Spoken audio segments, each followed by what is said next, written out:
എല്ലാവർക്കും സ്വാഗതം. കീഴല്ലൂർ പഞ്ചായത്തിൻ്റെ ബജറ്റ് അവതരിപ്പിച്ചിരിക്കുകയാണ്. ഈ ഭരണസമിതിയുടെ ആദ്യ ബജറ്റാണ്. അപ്പോൾ ബജറ്റ് കേട്ടപ്പോൾ ഒരു കൗതുകം തോന്നി. അപ്പോൾ ആ കൗതുകം നിങ്ങളുമായി പങ്കുവെക്കുകയാണ്. നമുക്കറിയുന്നത് പോലെ കണ്ണൂർ രാജ്യാന്തര വിമാനത്താവളത്തിൻ്റെ പ്രദേശം ഉൾക്കൊള്ളുന്ന ഒരു പഞ്ചായത്താണ് കീഴല്ലൂർ പഞ്ചായത്ത് എന്നത്.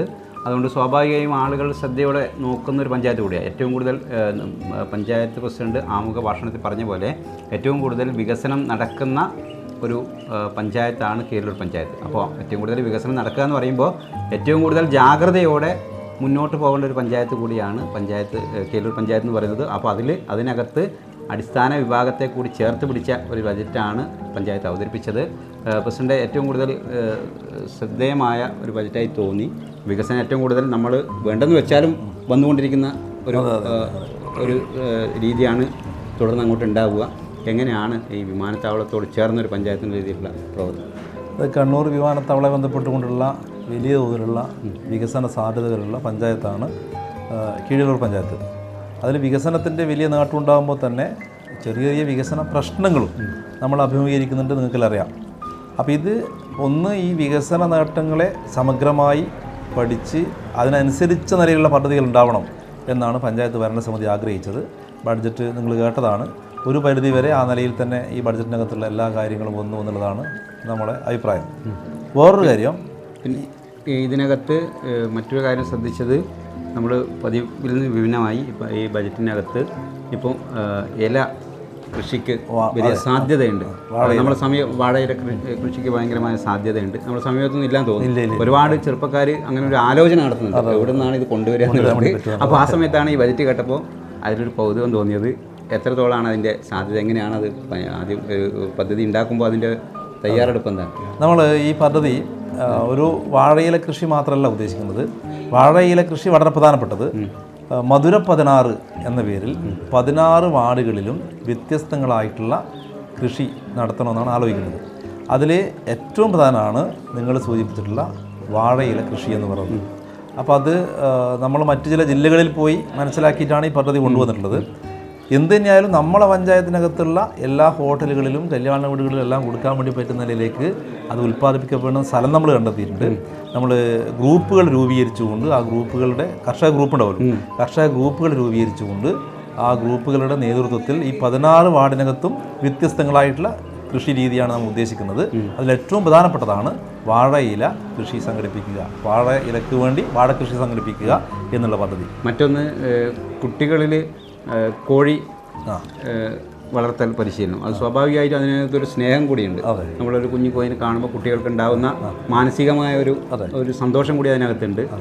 അത് എത്രത്തോളമാണ് അത് പ്രായോഗികവൽക്കരിക്കാനുള്ള ശ്രമം നടക്കും? അത് നിർബന്ധമായി നമ്മൾ സംഘടിപ്പിക്കും. എന്ന് വെച്ചാൽ നമ്മൾ ഇംപ്ലിമെൻ്റ് ഉദ്യോഗസ്ഥരുടെ യോഗം ആദ്യം ചേർന്ന് അവരുടെ അഭിപ്രായം കേട്ട് അത് നടപ്പിലാക്കാനുള്ള സാങ്കേതികപരമായിട്ടുള്ള എല്ലാ തീരുമാനങ്ങളും അവരുടെയും കൂടി ഭാഗത്തുനിന്ന് കേട്ടതിന് ശേഷമാണ് നടപ്പിലാക്കുന്നത്. അപ്പോൾ ഇതിനകത്ത് ഏറ്റവും പ്രധാനമായി നമ്മൾ ഉദ്ദേശിക്കുന്നത്, ഇപ്പോൾ ഒരു സ്കൂളിൽ 7ാം ക്ലാസ് വരെയാണുള്ളതെങ്കിൽ 7ാം ക്ലാസ് വരെയുള്ള കുട്ടികളെടുത്താൽ തന്നെ ഒരു 10-200 മേലെ കുട്ടികളുണ്ടാവും. LPയിലാണെങ്കിൽ 4ാം ക്ലാസ്, ഏറ്റവും മുതിർന്ന 4ാം ക്ലാസ് വരെയുള്ള കുട്ടികളെടുത്താൽ 10-200 ചില്ലാനും കുട്ടികൾ അതുണ്ടാവും. ഇവർക്കെല്ലാം തന്നെ ഒരു 5 കോഴിക്കുഞ്ഞിനെ കൊടുക്കുക എന്നുള്ളതാണ്, സൗജന്യമായി കൊടുക്കുക എന്നുള്ളതാണ് ഈ പദ്ധതി കൊണ്ട് ഉദ്ദേശിക്കുന്നത്. അപ്പോൾ അതിന് വന്നൊരു നിർദ്ദേശം, കോഴി മാത്രം പോരാ, കോഴി കൂടും വേണം, അതുകൂടി കൊടുക്കും. കോഴി കൂടും കൂടി വേണം എന്നുള്ളൊരു നിർദ്ദേശം വന്നിട്ട് ഈ പദ്ധതിയിൽ അതുകൂടി ഉൾപ്പെടുത്താനാണ് നമ്മളിപ്പോൾ ആലോചിച്ചത്. ഇതാണ് മറ്റൊരു പദ്ധതി. ഇനി മറ്റൊന്ന് കണ്ടത്, പോത്തുകുട്ടി വളർത്താനുള്ള സൗകര്യം അതെങ്ങനെയാണ്? അത് പുതിയ കാലത്ത് സ്വാഭാവികമായിട്ടും പുതിയ മേഖലയിലേക്കാണ് ആളുകൾ പോകുന്നത്. ലോകം മുഴുവനും നമ്മൾ കണ്ടുകൊണ്ടിരിക്കുക. പണ്ടത്തെ പോലെ അല്ലല്ലോ. പണ്ട് നമ്മൾ ദുബായിൽ മാത്രമേ പോക്കുള്ളൂ എന്നാണ് പറയുന്നത്. ഇപ്പോൾ അങ്ങനെയല്ല, ജർമ്മനിയിൽ ലണ്ടനിലൊക്കെ പോകുന്ന കാലത്താണ്. അപ്പോൾ എന്താണ് ഈ പോത്തുകുട്ടിയുടെ പോത്തുകുട്ടീൻ്റെ വെച്ചാൽ നമ്മൾ നിശ്ചിത ശതമാനം സബ്സിഡിയാണ് കൊടുക്കുക. ഇപ്പോൾ 16 ഗ്രാമസഭ നടന്നു കഴിഞ്ഞു. ഈ 16 ഗ്രാമസഭകളിലും ഉയർന്നു വന്ന ഏറ്റവും പ്രധാനപ്പെട്ട ആവശ്യമാണ് പോത്തുകുട്ടിയെ വളർത്താനുള്ള പദ്ധതി ഉണ്ടാവണമെന്നുള്ളത്. അതിനെ അടിസ്ഥാനപ്പെടുത്തിക്കൊണ്ടാണ് ഈ പദ്ധതി നമ്മൾ ഇപ്പോൾ വെച്ചിട്ടുള്ളത്. അതുപോലെ തന്നെ പശു വളർത്തലിന് വേണ്ടിയുള്ള പദ്ധതി അതുകൊണ്ട് കറവ പശുവിനെ വാങ്ങിക്കാനുള്ള പദ്ധതി, ആ കറവ പശുവിനെ 16 വാർഡുകളിൽ നിന്ന് അതുകൊണ്ടാവും. അപ്പോൾ പോത്തുകുട്ടിയുണ്ട്, പശുവിനെ വളർത്താനുള്ള പദ്ധതിയുണ്ട്. ഇത് രണ്ടും ഈ മേഖലയിൽ വളരെ പ്രധാനപ്പെട്ട കാര്യം തന്നെയായിരിക്കും. നമ്മളൊരു പ്രയാസം തരവും ഈ മൂർക്കം പറമ്പാണല്ലോ എയർപോർട്ട്. നമ്മൾ ഈ മൂർക്കം പറമ്പോട് ചേർന്ന് നിൽക്കുന്നതാണ് നമ്മളെ ബഹുഭൂരിപക്ഷം വാർഡുകൾ.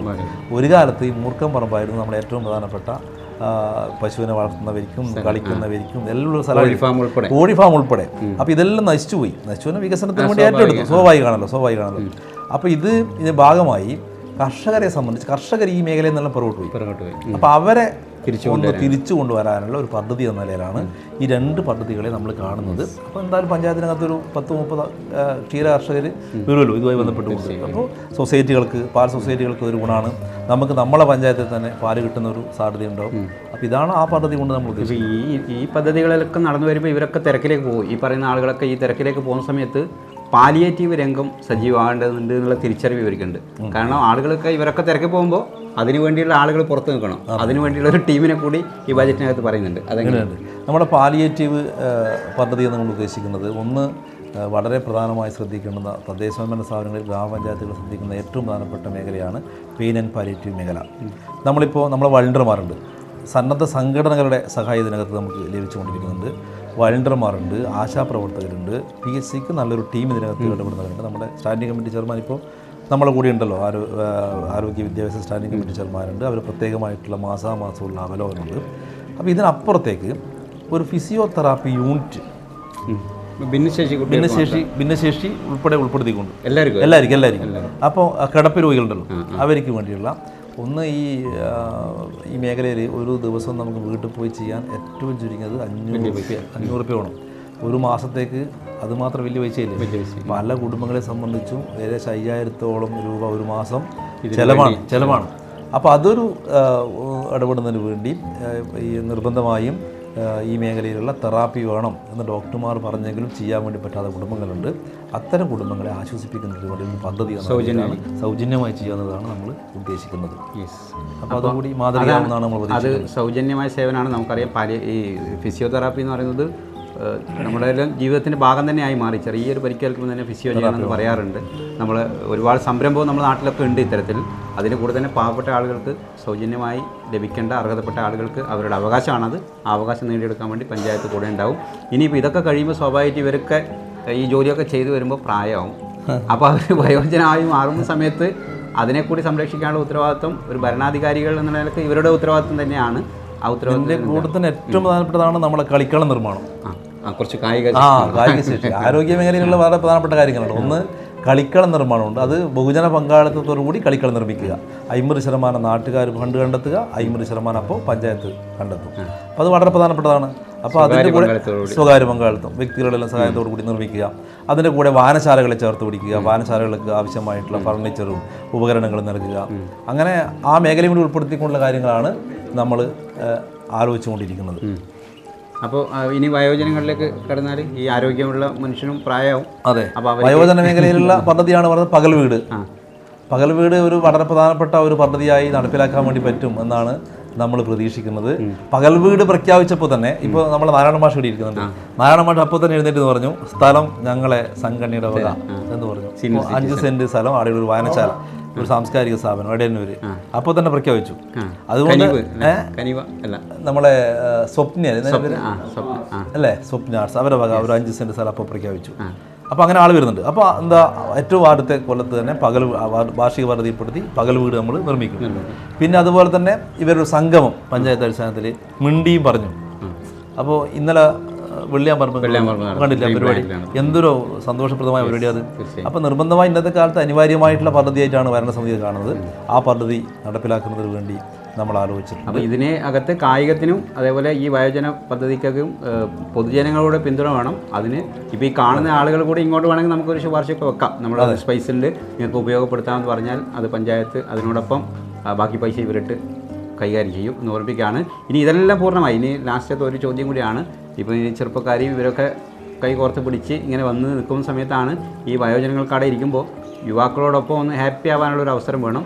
അതിനുവേണ്ടി ഒരു ഹാപ്പിനെസ് ഫെസ്റ്റിനെ ഒരുങ്ങുകയാണ്. അതോടുകൂടി നമ്മൾ ഈ സംസാരം നിർത്തും. അതായത് നമ്മൾ പിന്നെ ഏകദേശം ഒരു ഡിസംബർ മാസം ലാസ്റ്റോടുകൂടി ഒരു 25-ന് ശേഷം ഈ കീഴല്ലൂർ പഞ്ചായത്തിലെ എല്ലാ വിഭാഗം ജനങ്ങളെയും ചേർത്ത് പിടിച്ചുകൊണ്ട്, അവിടെ ജാതിയില്ല, മതവുമില്ല, രാഷ്ട്രീയമില്ല, എല്ലാവരും ചേർത്ത് പിടിച്ചുകൊണ്ടുള്ള ഒരാഴ്ചക്കാലം നീണ്ടു നിൽക്കുന്ന കീഴല്ലൂർ ഫെസ്റ്റ് എന്ന പേരിൽ അഴകോടെ കീഴല്ലൂർ എന്ന് പറഞ്ഞുകൊണ്ടുള്ള ഒരു പരിപാടി നമ്മൾ ആലോചിക്കുന്നുണ്ട്. അതൊരു വൻ മുന്നേറ്റമായി എല്ലാ വിഭാഗങ്ങളും ചേർത്ത് പിടിച്ചുകൊണ്ടുള്ള ഒരു പരിപാടിയായി മാറുന്നൊരു സാഹചര്യം ഉണ്ടാവുകയും ചെയ്യുമെന്നാണ് നമ്മൾ പ്രതീക്ഷിക്കുന്നത്. തീർച്ചയായും അതാണ് സംഭവം. നമ്മൾ ഹാപ്പി ആവുക എന്നുള്ളതാണ് ഏറ്റവും പ്രധാനപ്പെട്ട ഘടകം എന്ന് പറയുന്നത്. നമ്മുടെ ജീവിത നിലവാരമൊക്കെ ഉയരുന്നതോടൊപ്പം തന്നെ നമ്മളെല്ലാം ഹാപ്പി ആയിരിക്കാനുള്ള അവസരം കൂടി വേണം.